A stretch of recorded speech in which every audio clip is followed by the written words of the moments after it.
आइए जानते हैं आज की प्रमुख अंतर्राष्ट्रीय खबरों को। पहले एक नजर हेडलाइंस पे। कॉकरोच जनता पार्टी की अंतर्राष्ट्रीय मीडिया में कैसी चर्चा। भ्रष्टाचार के आरोपी टीएमसी नेता को जूते की माला पहनाकर पूरे इलाके में घुमाया। विश्वगुरु सरकार अपने नागरिकों को महंगाई से नहीं बचा पा रही, एलपीजी सिलेंडर के दाम बढ़े। दिल्ली प्रोफेसर की हत्या करने 1400 किलोमीटर दूर से आया कपल। ईरान का आरोप, अमेरिका ने सीज फायर तोड़ा, कहा उसकी वजह से इलाके की सुरक्षा खतरे में। उत्तर कोरिया के परमाणु कार्यक्रम पर समझौते का सवाल नहीं, किम की बहन ने दिखाए तेवर। इजरायल में आतंकियों की गोलीबारी में एक व्यक्ति की मौत, 5 घायल। कंगाली में मिस यूनिवर्स को किया डेट, बना फकीर। श्रेयस अय्यर ने 50 ठोककर मनाया कप्तानी मिलने का जश्न, सूर्य कुमार यादव की टीम को चटाई धूल। गिल को बीसीसीआई की वनडे टेस्ट पर ध्यान देने की सलाह, 2027 में वनडे वर्ल्ड कप और वर्ल्ड टेस्ट चैंपियनशिप। कॉकरोच जनता पार्टी के फाउंडर अभिजीत दीपक के बीते शनिवार को दिल्ली के जंतर मंतर पर अपने समर्थकों के साथ प्रदर्शन किया। इस प्रदर्शन में ज्यादातर युवा शामिल थे और वे केंद्र शिक्षा मंत्री धर्मेंद्र प्रधान के इस्तीफा की मांग कर रहे थे।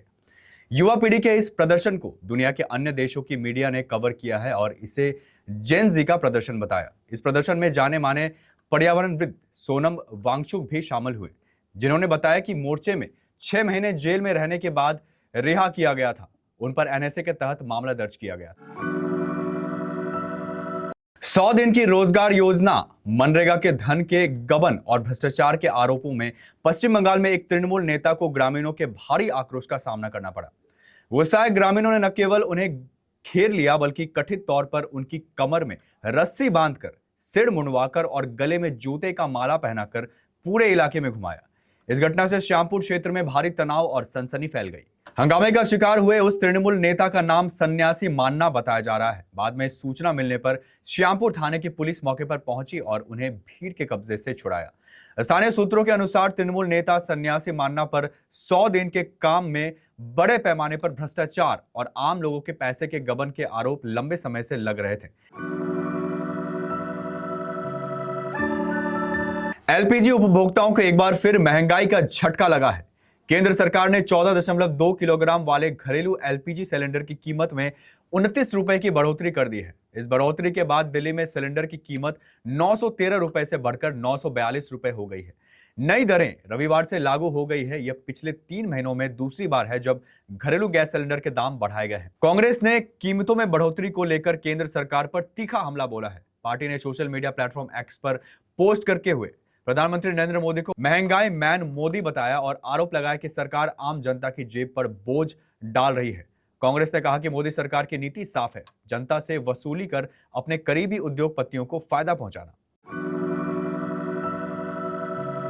दिल्ली पुलिस ने दिल्ली यूनिवर्सिटी की असिस्टेंट प्रोफेसर देवोस्मिता पाल की हत्या का मामला 3 दिन में सुलझा लिया है। पुलिस ने पश्चिम बंगाल के वर्धमान निवासी एक कपल को गिरफ्तार किया है। पुलिस के अनुसार दोनों आरोपी प्रॉपर्टी विवाद के चलते करीब 1400 किलोमीटर दूर पश्चिम बंगाल से दिल्ली आए थे। पॉल के पास पश्चिम बंगाल में एक संपत्ति थी जो उसे नाना के मरने के बाद विरासत में मिली थी।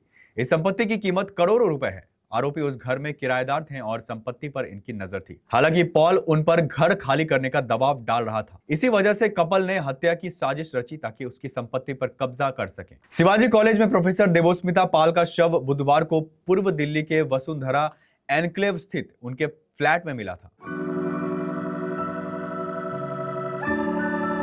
ईरान के विदेश मंत्रालय ने शनिवार को अमेरिका पर सीज फायर तोड़ने का आरोप लगाया।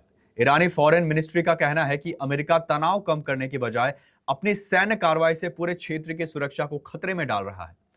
विदेश मंत्रालय ने सोशल मीडिया प्लेटफॉर्म एक्स पर जारी बयान में कहा कि अमेरिका ने सिरिक क्षेत्र और केश द्वीप पर ईरान के तटीय रडार और निगरानी केंद्रों पर हमला किया, जो सीज फायर का साफ उल्लंघन है।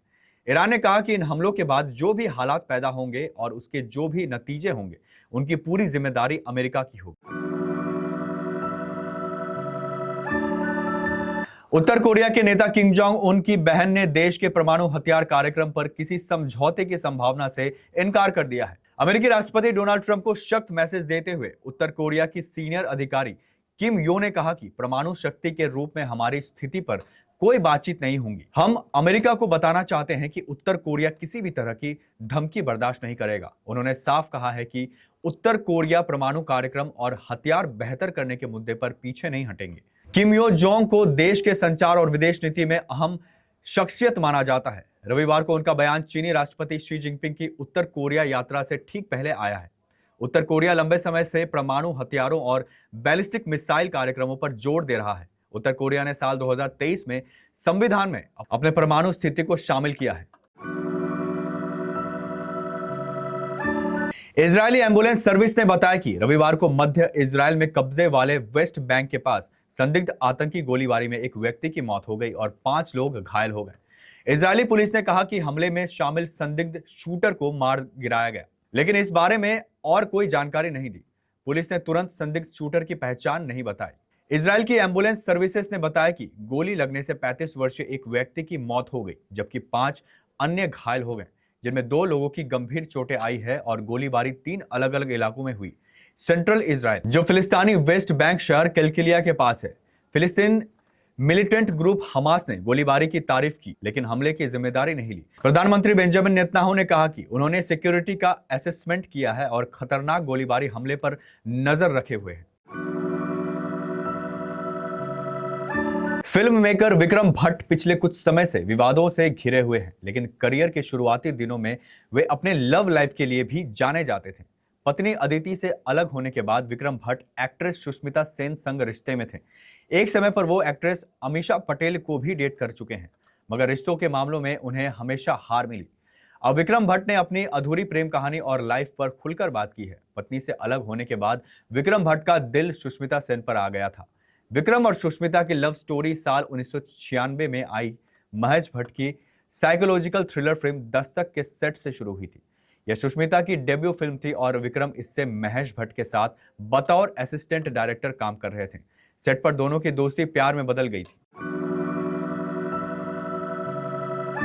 श्रेयस अय्यर भारत टी20 टीम के कप्तान बन गए हैं। विश्व विजेता कप्तान सूर्यकुमार यादव को हटाकर बीसीसीआई ने अय्यर को यह जिम्मेदारी दी है। दाएं हाथ के बल्लेबाज अय्यर ने 2023 के बाद भारत के लिए इस फॉर्मेट में नहीं खेला है, लेकिन आईपीएल में उन्होंने बल्लेबाजी के साथ ही अपनी कप्तानी का लोहा मनवाया। इसी वजह से खराब फॉर्म से जूझ रहे सूर्या को ड्रॉप कर अय्यर को टीम में लाया गया और उन्हें कप्तान भी बना दिया गया। भारतीय टीम की कप्तानी मिलने के बाद श्रेयस अय्यर ने मैदान पर आते ही 50 ठोक दी। वो टी20 मुंबई 2026 में सोबो मुंबई फॉल्स के लिए खेल रहे थे। सीजन के 12वें मैच में ट्रायम्स नाइट्स के खिलाफ शनिवार को अय्यर के बल्ले से 61 रनों की पारी निकली। उन्होंने इस दौरान 36 गेंदों का सामना किया और 5 चौके के अलावा 4 छक्के मारे। 31 साल के अय्यर की इस पारी से सोबो मुंबई को जीत भी मिली। शुभमान गिल को बीसीसीआई ने वनडे और टेस्ट पर ध्यान देने की सलाह दी है। सिलेक्शन कमेटी चाहती है कि भारतीय टेस्ट और वनडे कप्तान अगले आईसीसी टूर्नामेंटों, वनडे वर्ल्ड कप और वर्ल्ड टेस्ट चैंपियनशिप के लिए पूरी तरह फिट रहें। पीटीआई की रिपोर्ट के मुताबिक इसी वजह से उनका टी20 टीम में चयन नहीं किया गया है। शनिवार को इंग्लैंड, आयरलैंड और एशियन गेम्स के लिए टी20 टीम का ऐलान हुआ। गिल ने आईपीएल 2026 में शानदार प्रदर्शन करते हुए 732 रन बनाए और 163 से ज्यादा के स्ट्राइक रेट से बल्लेबाजी की। इसके बावजूद उनको टीम में नहीं चुना गया।